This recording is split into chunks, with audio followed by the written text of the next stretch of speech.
This is the iconic obelisk that stands at the center of St. Peter's Square at the heart of the Vatican City. Few realize that this towering monument is, in fact, an Egyptian obelisk, a piece of ancient history transported to Rome by Caligula in 37 AD. Standing as a pagan monument in the heart of Christianity's most renowned square, this obelisk symbolizes humanity's universal quest towards embracing the teachings of Christ. This monument serves as a distinguished symbol amidst the wealth of Egyptian treasures nestled within the Vatican's esteemed boundaries. Yet, unknown to many, there lies a wealth of other Egyptian artifacts, discreetly housed within the most hallowed grounds of Christianity. Join us as we dive into the shocking Egyptian secrets concealed in plain sight at the Vatican, hidden from public view by the Church. Mummifying saints. When the topic of mummification arises, our thoughts instinctively turn to Egypt. Yet it remains a lesser-known fact that the Vatican has drawn inspiration from this ancient practice in the preservation of the bodies of saints. Although not widely publicized, this practice extends beyond the realm of mere conspiracy theories. It is, in fact, an actively pursued tradition within the Church.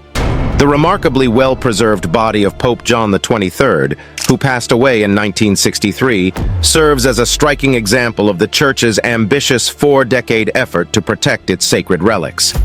Encased in a glass coffin, his remains are now a compelling attraction for visitors, located beneath the hallowed grounds of the Vatican.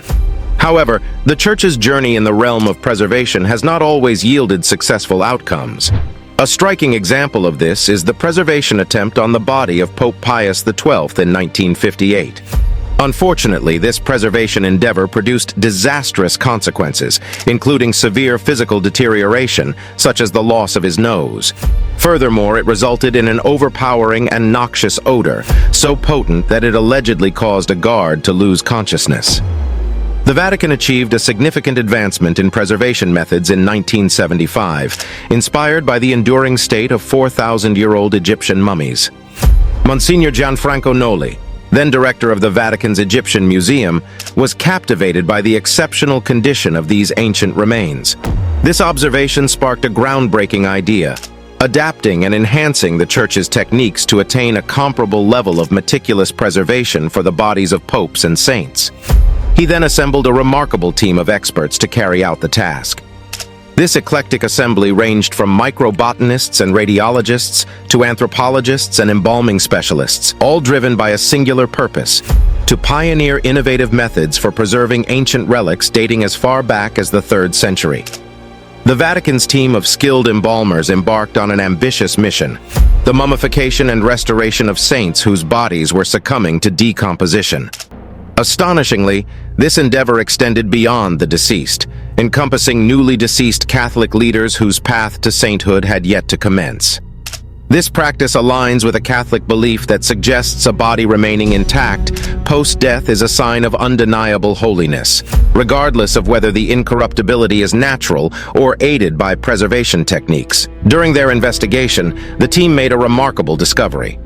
Certain relics, previously thought to be naturally preserved, were actually found to have undergone the process of mummification. This happened either deliberately or fascinatingly as a result of a series of potentially unintentional choices made by those in charge of their interment. Spanning the years from 1975 to 2008, this dedicated team mummified and revitalized the bodies and body parts of 31 saints and devout Catholics on the sacred journey towards official sainthood.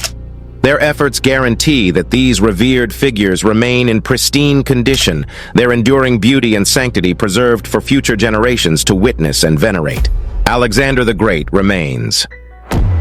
The search for the final resting place of Alexander the Great, a figure often regarded as near mythical in stature, continues to be one of archaeology's most captivating mysteries.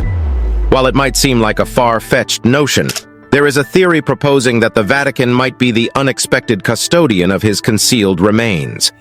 Following the demise of Alexander the Great, his remains embarked on a journey from Babylon to Macedon, the customary burial site of his royal lineage. However, this voyage was not without its challenges, as it faced an unforeseen and significant event along the way. In a dramatic twist, one of the deceased's most loyal friends and generals intercepted the funeral procession, rerouting the legendary conqueror's remains to Egypt. This bold move occurred under the governance of Ptolemy, who rose to power following Alexander's death.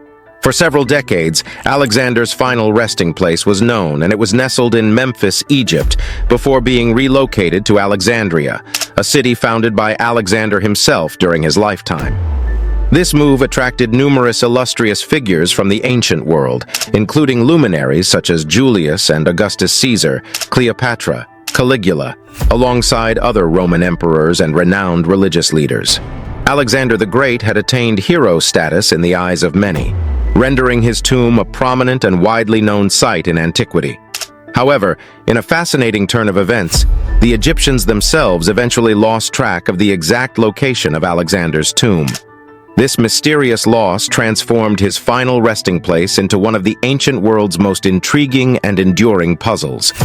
A distinguished British historian and an authority on Alexander the Great, Andrew Chugg, presented a controversial theory. He claimed that the body of the legendary conqueror may not have met a fate of destruction or abandonment, but could have been surreptitiously relabeled as that of Saint Mark. The core of this theory is firmly anchored in a meticulously examined historical timeline. Shortly after the last verifiable mention of Alexander's tomb's intact state in 390 AD, the Roman Emperor Theodosius I proclaimed Christianity as the official religion of the empire and prohibited all non-Christian forms of worship in 391 AD. Coincidentally, this same period marks the initial reliable references to the existence of a tomb dedicated to Saint Mark in Alexandria. The theory suggests that the Christian authorities in Alexandria, faced with the dilemma of Alexander's godlike status, which had become illegal under the new Christian regime, opted for an audacious strategy. They purportedly rebranded the mummified remains of Alexander as those of Saint Mark. In essence, they exchanged the founder of Alexandria for one of the founders of Christianity. This move, if indeed true, would not only demonstrate clever ingenuity, but also provide a pragmatic means of preserving the body and its tomb without running afoul of the empire's newfound religious decrees. The covert nature of this transformation only adds to the intrigue surrounding this fascinating historical puzzle. This captivating narrative also illuminates the persistent puzzle of why Alexander's tomb remains undiscovered in Egypt, despite exhaustive archaeological pursuits. Indeed, the tantalizing prospect that Alexander the Great's remains might lie secretly buried beneath the sacred grounds of the Vatican remains a topic of captivating interest among scholars. Library of Alexandria's Lost Knowledge. The Great Library of Alexandria, established under Ptolemy II in the 3rd century BC, stands as a monumental achievement in ancient history, representing the largest and most significant repository of human knowledge of its time. Although the precise quantity of materials stored remains uncertain, it is estimated that the library held between 40,000 to 400,000 papyrus scrolls at its zenith, showcasing an unparalleled collection of the era's wisdom and learning. Despite its immense importance, or perhaps as a consequence of it, the library suffered multiple incidents of burning throughout its history. Among those responsible for these regrettable acts, Christians played a huge role, contributing to the loss of this invaluable repository of knowledge. In the early centuries of the Christian Church and throughout subsequent ages, the possession of any non-Christian literature was regarded as a sinful act. In the 4th century AD, Christians expressed intense disapproval of the existence of a vast repository of pagan writings in the ancient city of Alexandria, Egypt. This repository was none other than the famed Library of Alexandria. This magnificent library encountered one of its most devastating fires during the tenure of Theophilus, the Patriarch of Alexandria from 385 to 412 AD. Theophilus converted the Temple of Serapis, which reportedly housed nearly 10% of the library's collection, into a Christian church. It is widely believed that the Christian occupants were responsible for the destruction of these texts. In subsequent years, tensions between Christians and the library escalated further, culminating in the tragic fate of Hypatia, the last renowned pagan philosopher and librarian of the era, who suffered torture and death at their hands. It is widely accepted that practically nothing of the library remains today. Nevertheless, there is a prevailing belief that key figures such as emperors, popes, patriarchs, and conquerors, beginning with Julius Caesar, salvaged the most valuable books. They reportedly did so either by appropriating or replicating these works. Among the speculated locations for these preserved texts, the Vatican's secret archive is often mentioned as a probable repository for these hidden treasures. The Vatican's secret archive stands as a bastion of security, renowned as one of the most impregnable locations on the planet. Although officially accessible to the public, it enforces stringent restrictions on what materials can be accessed and studied by visitors. This aura of exclusivity fuels intrigue and speculation, particularly regarding the possibility that it may harbor remnants of the ancient wisdom from the Library of Alexandria. The truth behind this notion remains veiled in secrecy. Forbidden teachings of Jesus. The most ancient known manuscript, claiming to contain Jesus' teachings to his brother James, did not surface within the Vatican's confines. Surprisingly, this invaluable relic of Christian history emerged from an Egyptian refuse dump, mingling amid heaps of 5th-century papyrus fragments, ancient tax records, and invoices for the purchase of wagons and donkeys. This document is a fragment from The First Apocalypse of James, a narrative not included in the Bible. It belongs to a category of texts often referred to as the lost or forbidden books of the Bible, deemed apocryphal and not part of the biblical canon. The label of forbidden was affixed to it because any writings that introduced modifications or additions to the established New Testament were strictly prohibited. Contrary to being a composition from over 3,000 years ago, this text likely dates back just about 1,500 years. Both the Vatican and the wider Roman Catholic Church do not recognize it as a scriptural text. However, its significance in religious history is immense. The manuscript was written in Greek, the lingua franca of the Roman era, akin to English today. This manuscript served as an instructional tool for imparting the Greek language to students. This conclusion is drawn from the utilization of mid-dots to demarcate sections of the text, a feature indicating its use by educators. This discovery holds particular intrigue due to the fact that, during that era, the Catholic Church had placed a prohibition on this specific text. Possessing it could have resulted in severe consequences. Nevertheless, an audacious teacher displayed unwavering determination by not only acquiring it, but also imparting its teachings to his students. Egypt's Great Treasures. Tucked away in a corner of the Vatican museums is the Gregorian Egyptian Museum. This revered sanctuary is home to an extraordinary collection of ancient Egyptian artifacts and sacred texts, predating even the era of the Roman Empire's emperors. It boasts an array of exceptionally rare and historically pivotal artifacts. This includes an impressive assortment of statues depicting various gods and goddesses, well-preserved mummies, and artifacts adorned with intricate hieroglyphic inscriptions. Notably, among these treasures, there stands a prominent exhibit, a marble statue of Anubis, the Egyptian deity associated with mummification and lord of the necropolis.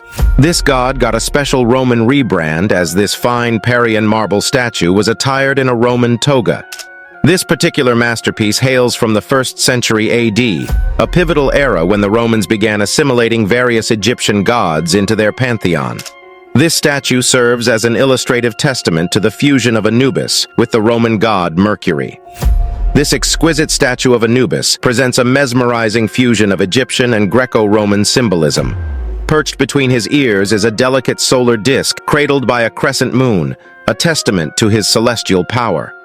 In his right hand, Anubis clasps a sistrum, an ancient Egyptian musical instrument revered for its connection to Hathor, the goddess of music and dance. Meanwhile, his left hand gracefully wields the caduceus of Hermes, an iconic symbol from Greek-Roman mythology, renowned for guiding souls to the afterlife. This representation of Anubis is not just a statue, it's a cross-cultural bridge linking deities and beliefs across ancient civilizations. Adding to the intrigue of this statue is its unique origin story. While it draws inspiration from Egyptian aesthetics, it was actually crafted in Rome. In 1749, this fusion of cultural artistry was presented as a prestigious gift to Pope Benedict XIV, blending the ancient Egyptian style with Roman craftsmanship. Boasting one of the largest and most magnificent museums in the world, the Vatican is home to an awe-inspiring collection of priceless treasures and relics that capture the essence of human history. With an estimated 70,000 artifacts residing in its hallowed halls, only a fraction, about 20,000, are visible to the public eye. The rest lie shrouded in mystery, safeguarded in a private vault known only to the Vatican Museum's inner circle. This fascinating truth ignites curiosity. It raises the possibility that other hidden Egyptian marvels and artifacts might be tucked away within the grand and hallowed boundaries of Vatican City, and if revealed, they could prompt a re-evaluation of our historical understanding. What are your thoughts about this? I hope you like our story. Until the next one.